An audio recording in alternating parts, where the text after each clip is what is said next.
Jehuti-Hotep.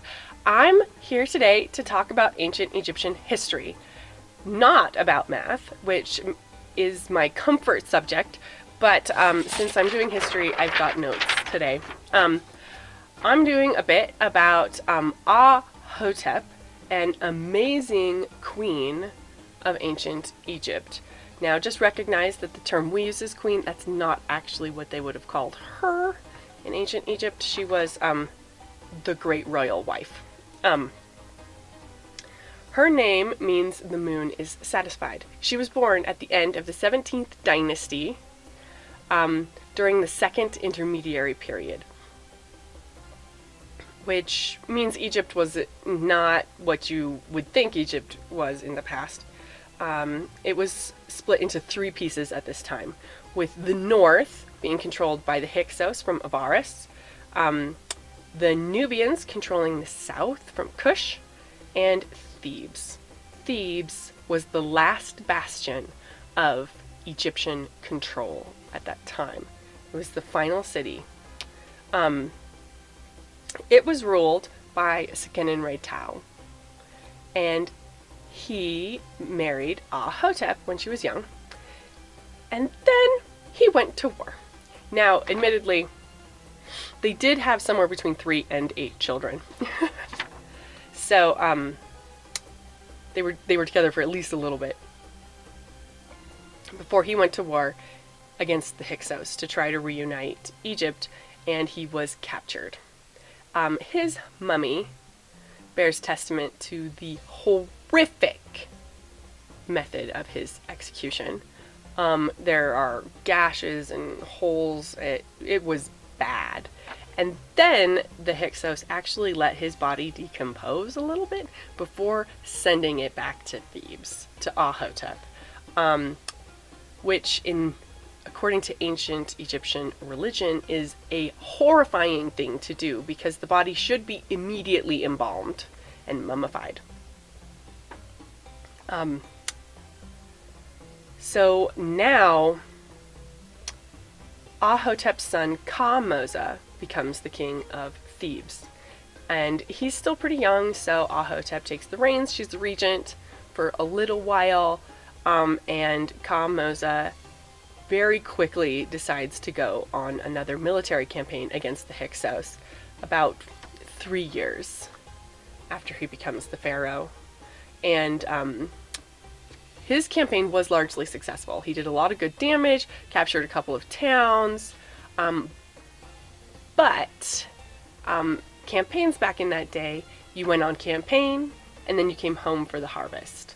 And he came home for the harvest, but then he died. We don't have his mummy, so we don't know what happened. But my money is on the Hyksos killed him because he was being so successful as a military leader. So now Ahotep's second son, Ahmoza, who is 10, becomes the king of Thebes. So now Ahotep is truly the regent for a significant portion of time. She manages the affairs of Thebes. Also, at some point, she defends Thebes against a military attack. My bet's the Hyksos, but it could have been the Nubians. And all this time, Ahotep is preparing for the coming war with the Hyksos again.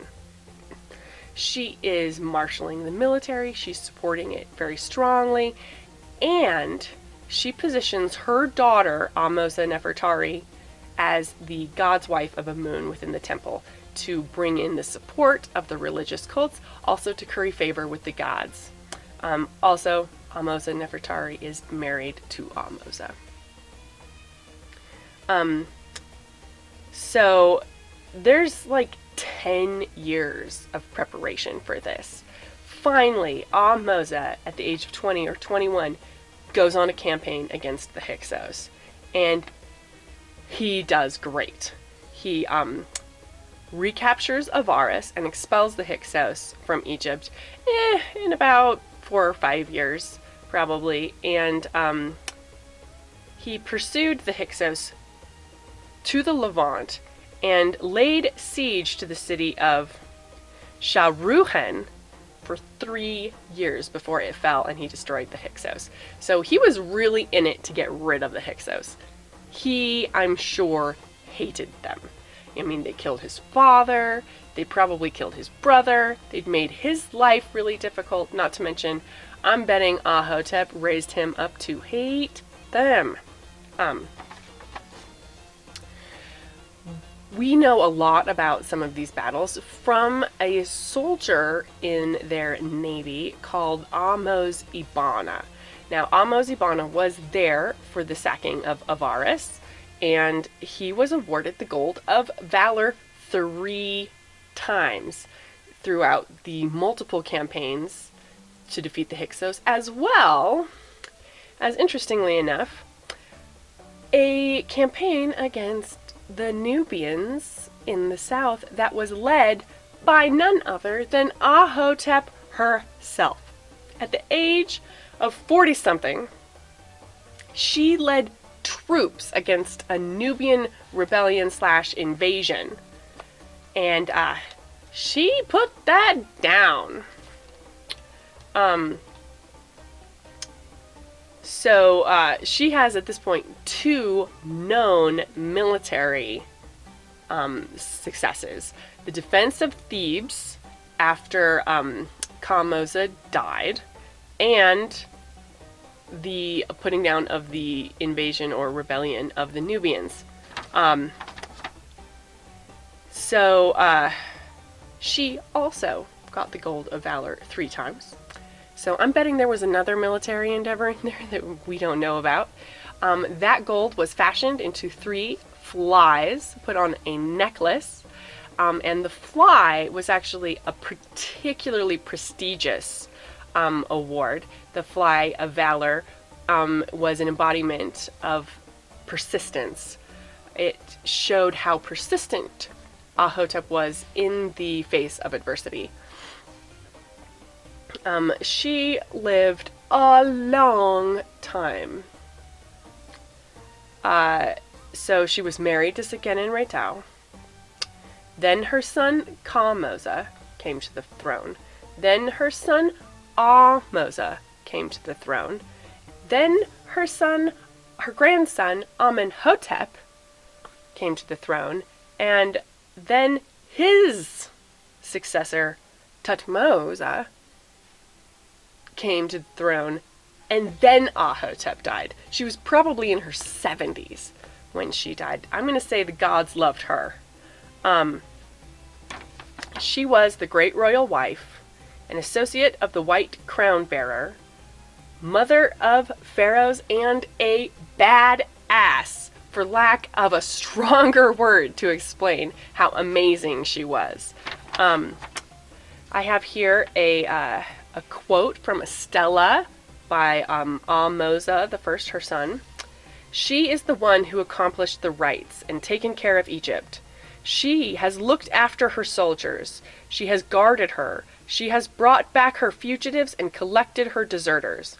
She has pacified Upper Egypt and expelled her rebels. That's some pretty high praise. She was the true founder of the 18th dynasty, in my opinion. She also built a legacy of feminine power that just went on for several generations. She was the mother of Ahmose Nefertari, who was deified by the populace soon, like after she had died a little ways. But she was also, Ahotep was the great-grandmother of Hatshepsut, the true female pharaoh of Egypt. She was one of the best pharaohs that Egypt ever had. And just on kind of a funny little side note, a lot of this information was also written on the back of the Rhind Mathematical Papyrus. The book, the essentially textbook of fractions that I use to do most of the mathematics, also has some notes written on the back of it that are about Kamose's campaign against Avaris. So all kind of tied up into a neat little bundle there. That was my strange journey into history instead of math. Let me know what you thought, or if there's any topics you would like me to cover. Okay, thanks. Bye-bye!